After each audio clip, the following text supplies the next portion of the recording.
আপনি আমি ভাবি হয়তোবা মসজিদে গিয়ে শুধু মানুষ জুতাই চুরি করে, কিন্তু না, মসজিদে গিয়ে শুধু জুতা চুরি করে না, এখন মানুষ মসজিদে গিয়ে নামাজ চুরি করে বেশি। হয়তোবা আপনার প্রশ্ন জাগতে পারে নামাজ কিভাবে চুরি করে, তাই না?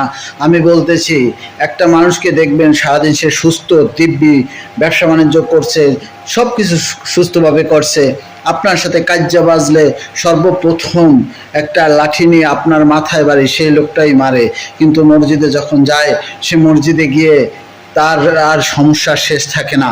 তার কোমরে ব্যথা, তার মাজায় ব্যথা, সে উঠতে পারে না, সে বসতে পারে না।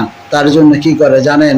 সে একটা প্লাস্টিকের চেয়ার, হালকা তো, তাই প্লাস্টিকের চেয়ার নিয়ে আসে বাসার থেকে, মসজিদের এক সাইডে গিয়ে চেয়ারে বসে সে নামাজ পড়ে, না দেয় সেজদা, না দেয় রুকু। বলেন তো এখন সে কি করলো? নামাজ চুরি করলো না কি করলো? আর একটা কথা, আর কিছু মানুষ আছে দেখবেন তার বাহিরে কোনো ব্যস্ততা নাই, কিন্তু মসজিদে যখন যায় তার ব্যস্ততার শেষ নাই। আপনি নামাজের আলহামদু সূরা ঠিক মতো পড়তে পারবেন না, এর আগে দেখবেন সে নামাজ শেষ করে বাহিরে দৌড় দিছে।